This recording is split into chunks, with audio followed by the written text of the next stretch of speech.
Hey there, Mr. Redder here. Welcome back to another episode of r/entitled people stories. Our first story we'll be reading today. My Karen stepdaughter wants to move back in. I'm not having it.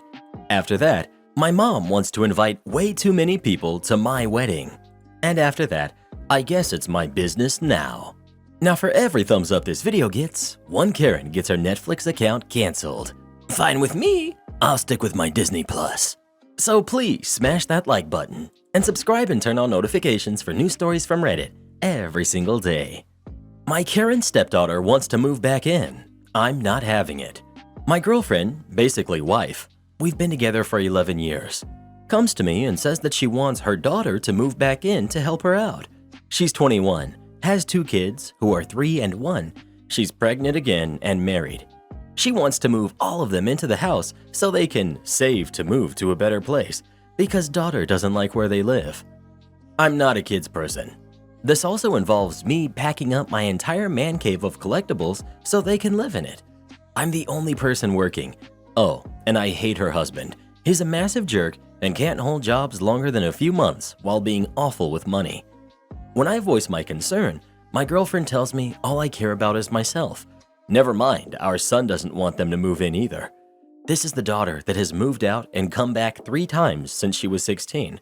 Each time it's with a guy and more kids, and never ends well. All the guys have been losers, etc.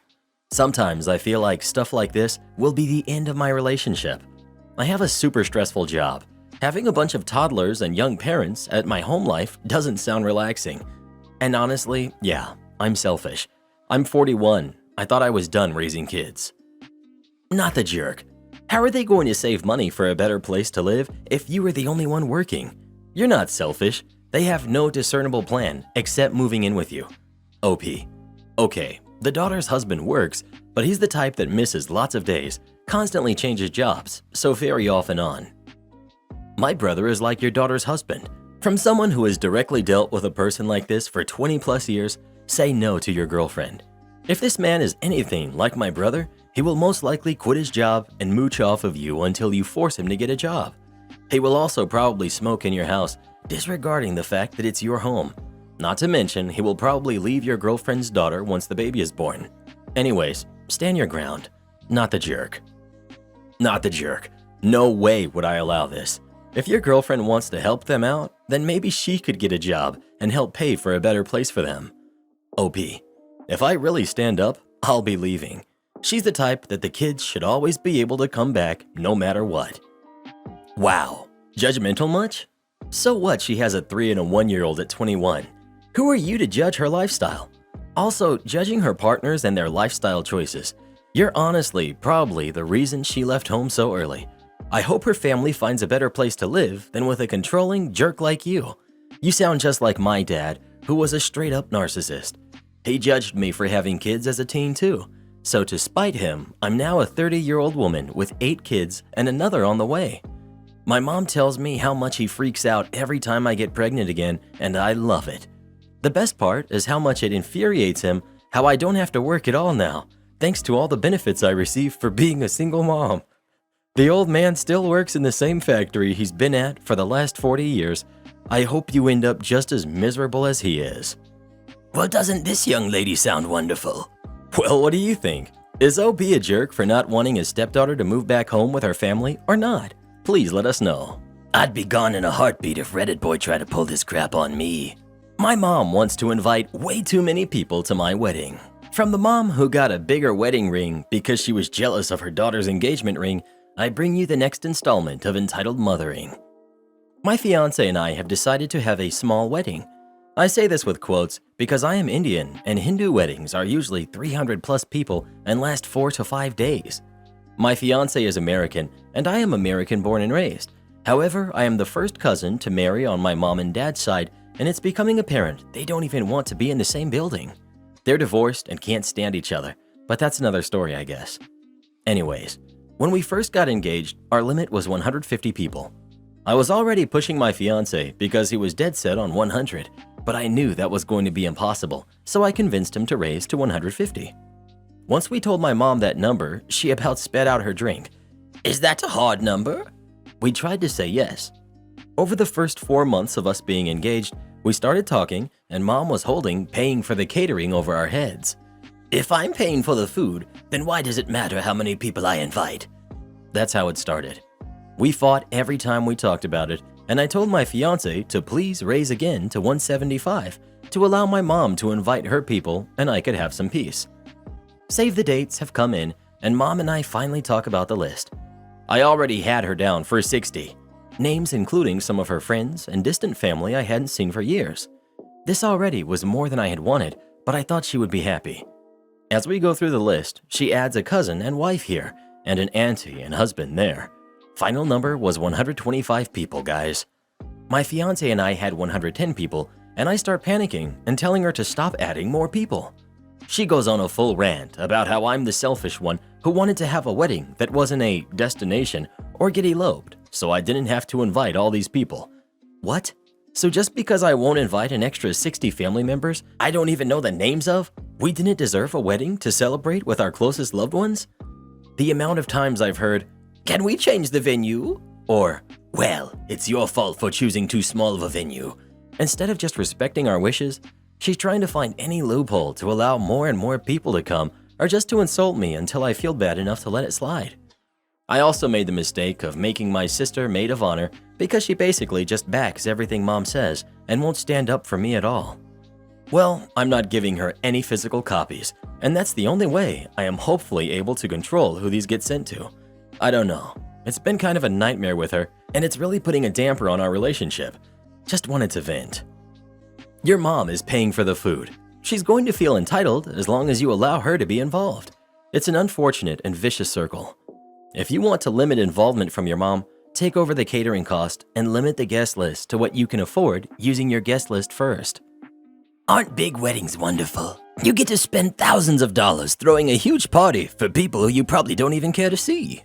I guess it's my business now. I've wanted to post this tale here for a long time.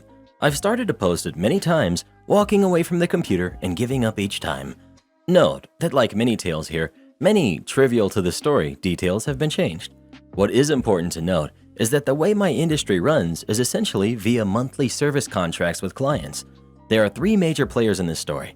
We have myself, Egnards, we have the old owner, let's call him Steve, and the new owner, let's call him Kyle. Act 1. Do what you love. As an aimless teenager, I started working for a small business owned by Steve. It turns out I really enjoyed what I did, so slowly over time, my life plan shifted to make sure I could continue to work for Steve for the long term. This included transferring to a local college, and because the business was predominantly run on part-time hours, making sure that any other jobs I had never conflicted with the hours I was expected to work for Steve.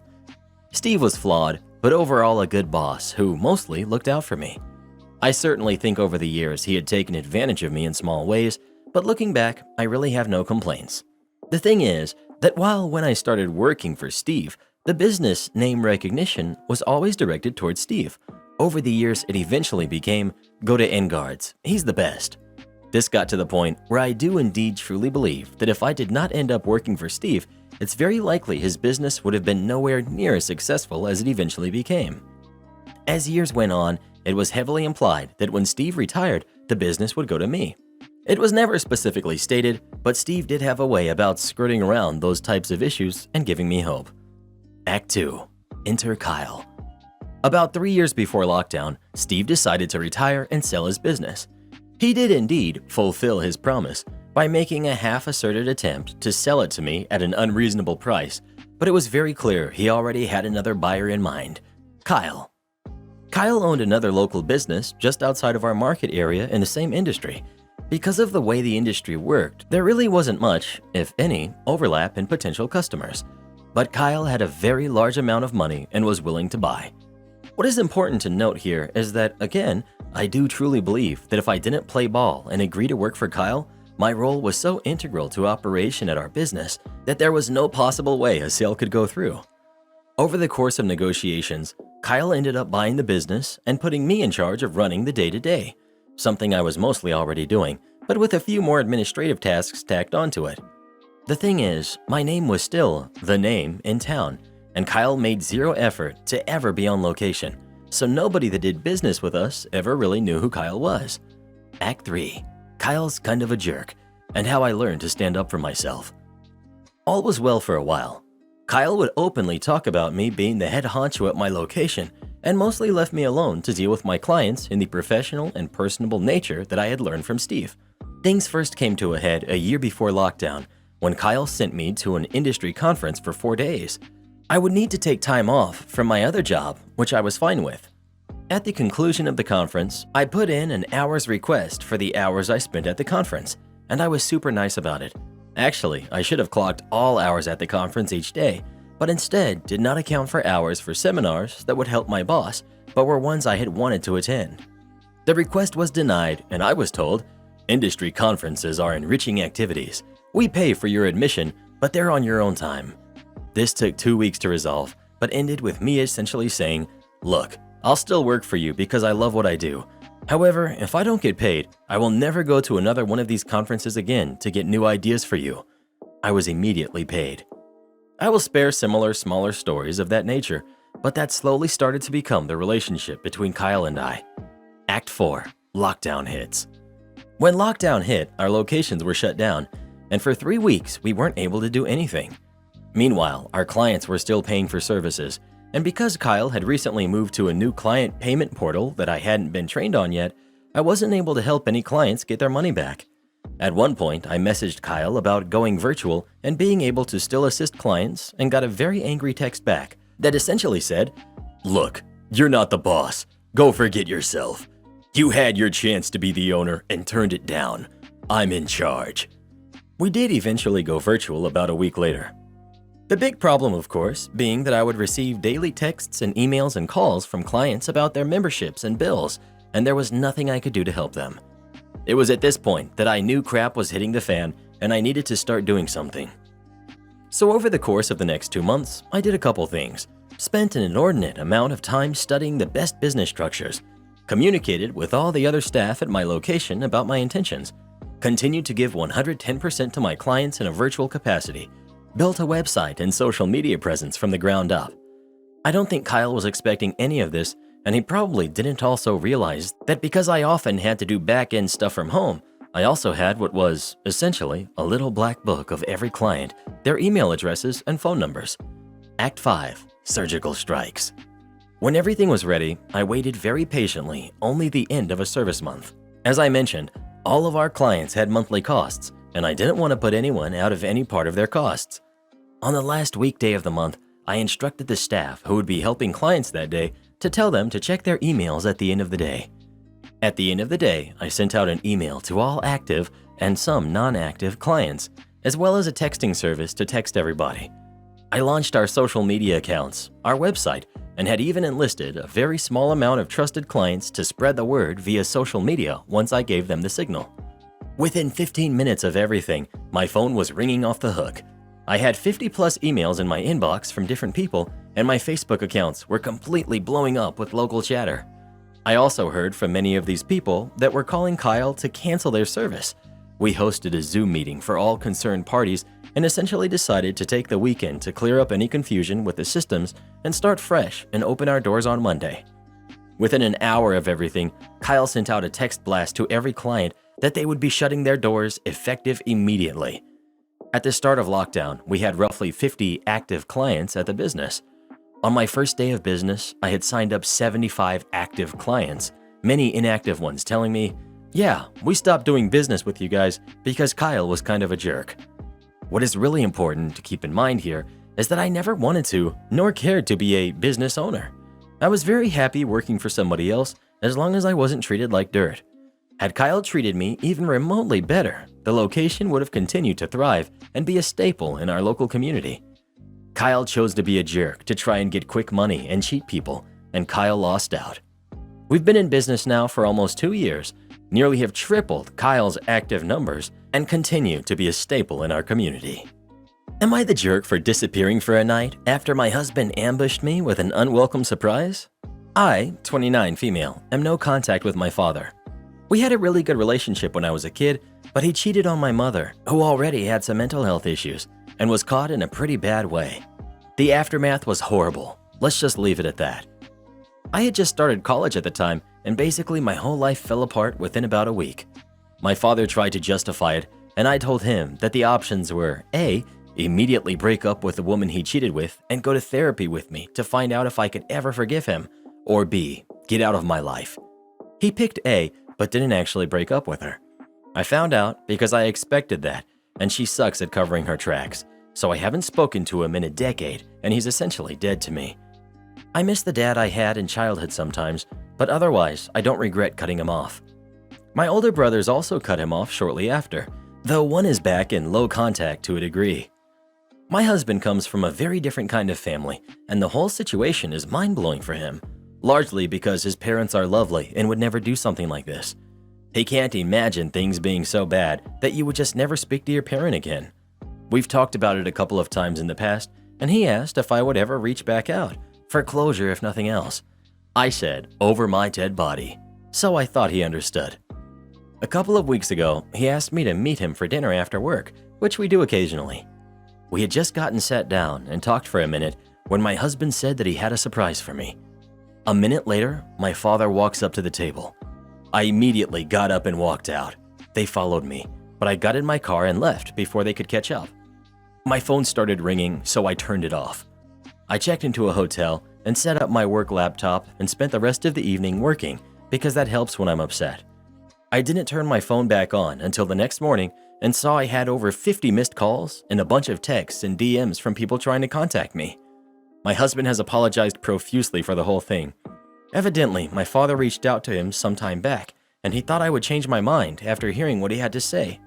He was furious with me for just completely disappearing though, because he thought something terrible had happened to me or that I had left him. I told him it served him right for going behind my back and tricking me, but the mutual friends he reached out to see if they had heard from me think I overreacted, and I should have let him know that I was safe. Edit. For those concerned about why I went no contact to start with, the exact situation is beyond the scope of this forum. The cheating was just the match that sparked an already explosive situation that ruined multiple lives and devastated the family to the point that even his own parents disowned him when all the information came out. At the time, I didn't have all of the information that I do now, so reconciliation was still just barely on the table. Just knowing his willing accomplice in the picture as a bare minimum. The woman he cheated with knew the situation from the beginning and contributed greatly to the final outcome being as bad as it was. Not the jerk. And he needs to understand that instead of complaining that you left, he should be grateful that you loved him enough to come back. How dare he? I'd have been gone. Seriously. This is someone who doesn't understand her. He doesn't listen to her. He doesn't believe her. And he doesn't respect her. He disbelieved and dismissed everything she ever said to him about her father and decided he knew better. The ego on his part. The borderline contempt for his wife. He lied to and deceived her for some time, and then he lied to and deceived her about this dinner. He maintained a relationship with her father behind her back. He prioritized her father over his own wife. He knew she wanted nothing to do with him, and he still allowed her father to sneak and creep into her life, and he participated in and facilitated that violation. I know Reddit bros like to whine about how everyone always says to dump him, but for me, there would have been no coming back from this. To me, it's unforgivable. I never could have trusted him again. The disrespect would come across as pathological, and the foundation of the relationship would be irreparably broken to me. I've been no contact with my mom for 13 years, and I cannot even conceive of a world in which my husband would do this to me. OP, obviously not the jerk. I'm deeply sorry. Not the jerk.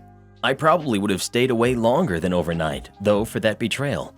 Your husband knew full well how you felt about contact with your father, and he betrayed that, and that's really inexcusable in my opinion.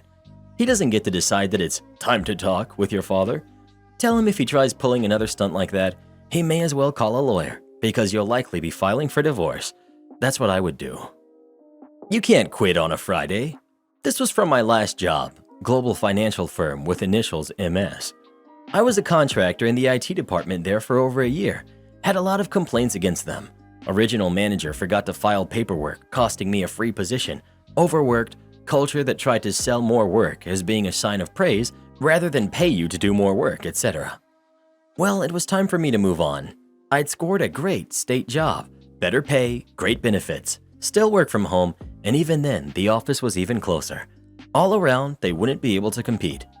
They were aware of this for about 2 months, as they almost sank it by dragging their heels on some verifications like employment verification. I even flat out told my manager I'd be leaving at the end of the month. Finally had my official start date. Gave a bit over 2 weeks notice to quit on a Friday so I could start my first day on Monday. Here's where the stupidity begins. This place has a policy to run all software updates on Sunday, so every Monday is horrible. Everything is broken due to poor QA, all hands on deck. If you call off, they are gonna fight you, etc. They like to bully people, and everyone who left had some attempt to get them to stay longer. And it had sadly worked. People don't get how little power they actually have. So my time came. Manager calls me up, goes on and on with BS. Tells me it's not proper etiquette to give only 2 weeks notice. Since when? That I should know it takes a minimum of 3 weeks to completely train someone, so I should know they can't replace me in time. You had 1 to 2 months already. And how can I do this to my coworkers? I'm a selfish and bad person. So this doesn't get the reaction or response management wants. Now they bring out policy. They tell me it's against company policy to quit on a Friday. I know this is BS, but they don't really hand out policy books here. And HR is kinda, well, for contractors, it's not a thing. Contractors are second-class workers with hardly any rights at all. Still, I'm leaving the company. How does this affect me?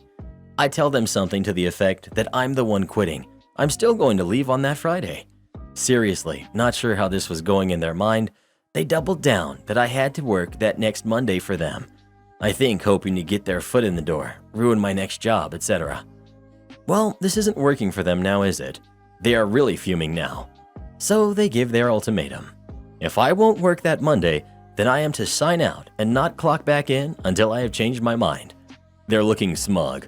They're effectively threatening to fire me early, making me lose out on money and stuff. They know we don't have paid time off. Well, I also have no care at this point. My finances are fine. My new job I need a full suit for. I guess I earned myself an unpaid vacation. I log out. They keep looking smug. Leave me with another, remember, don't clock in until you've decided to be reasonable. The next day, I don't log in. A few hours later, I get a call screaming about how I'm late and I've caused so many problems. I cut them off, saying I'm still not coming in Monday, so per our meeting, I'm not going to clock in. Silence. They ask if I'm serious. I ask if they were serious yesterday. They call me a fool and tell me to just come in on Monday like they asked me to. They then wait a moment and ask if I'm going to grow up and come back in. Well, I'm bored at this point and ask if they're going to pay my new rate on Monday. I get a confused no. I tell them they have their answer. They called every day that last week, bouncing between apologies, insults, etc., while still always standing on the, you need to come in on Monday. This was a whole week of them, sometimes multiple days, begging me to come in, even part of the day, to dig them out of holes, but then doubling down that, if you come in, that does mean you're coming back all the way through Monday, right? I had already dropped off their equipment since I didn't need any of it at this point, even if I did finish my week. They even called on Monday to tell me I was fired for not showing up. I still think they thought I was joking or playing hardball for a promo or raise. It's the only reason I have for all of that. Or they really thought I'd throw my new job for them. They had a big focus on company loyalty that a lot of people seem to buy into, so maybe they just assumed I'd be loyal. I did hear my old manager had to fill in for me as they couldn't get anyone to do my shift and my jobs, and that now, months later, my manager and several others quit as everything is buckling. They promised more than they could deliver and drove off experienced imps like me. Am I the jerk for getting offended at my husband's suggestion I only take 2 weeks of maternity leave? I, 25 female, am currently 25 weeks pregnant with my husband, 34 male, and I's first kid. We have been together for 5 years, married for almost 2. Baby is growing on track, we've already painted the nursery, and my mother-in-law is excitedly planning the baby shower. I have a full-time office job while he has been working from home since the first lockdown. We were talking about our parental leaves, and we agreed that we wouldn't take it simultaneously. We were good until he said, "Do you want to do 2 weeks first, then I do mine, then you do 6 weeks after?" I just stood silently staring at him for 5 minutes. I told him I think he's being ignorant and selfish. He said, "What? I don't know how long you need to recover. I don't even know why we're still talking about this." He works for an international company where they get 3 months paid paternity leave.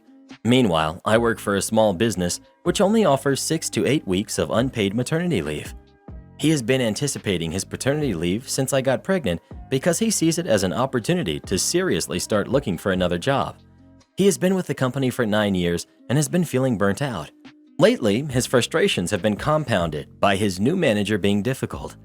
I've been very supportive of his goal of finding a job where he can be fulfilled and appreciated, as I can sense that he's not happy at his job anymore. He also said that his current company will be considering him for a better position once he gets back from his paternity leave, so that gets him kind of excited.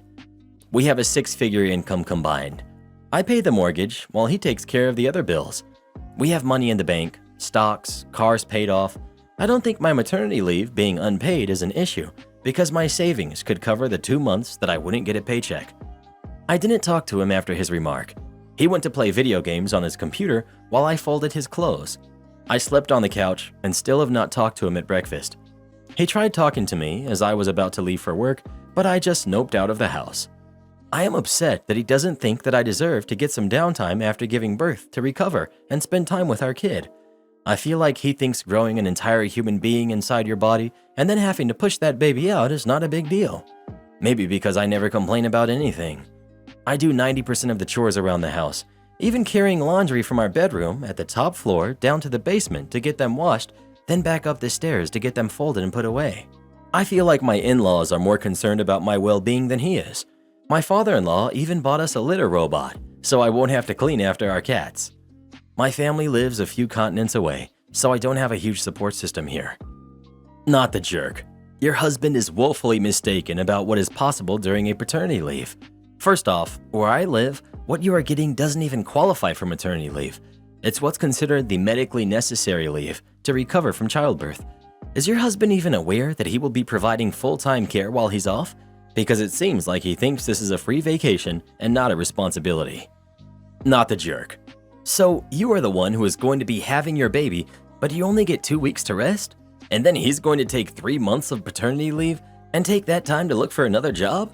Who's going to look after the baby and take care of the house while you work and he looks for a job and potentially goes on interviews?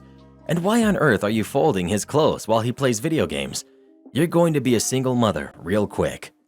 Am I reading this correctly? Your husband wants you to take 2 weeks off, then he will take off 3 months, and then you will take 6 more weeks after? That can't be right because it makes absolutely no sense. Whatever is going on here, I'm pretty confident you are not the jerk. OP. Some people here think I haven't tried talking to him about childbirth and stuff like that, but I have. I just didn't talk to him last night and this morning because I was extremely upset. I even bought him a book which he hasn't even touched. I show him articles from my baby app about baby's developments and changes happening each week. If he doesn't know anything, it isn't from my lack of trying to explain. He didn't even want to read this post when I sent it to him. He's locked himself in the bedroom. I don't know if he's reading it now.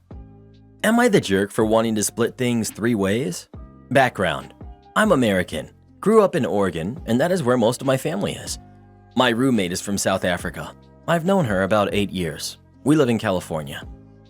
We moved into this house on July 1st, 2021.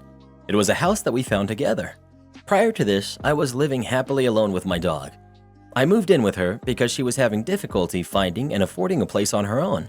House is 3 bedrooms, 2 bathrooms. Roommate has a baby born in August. She keeps baby's crib in her room, but uses the 3rd room for some baby things. We decided when we moved in that we would keep that 3rd room open as a guest room.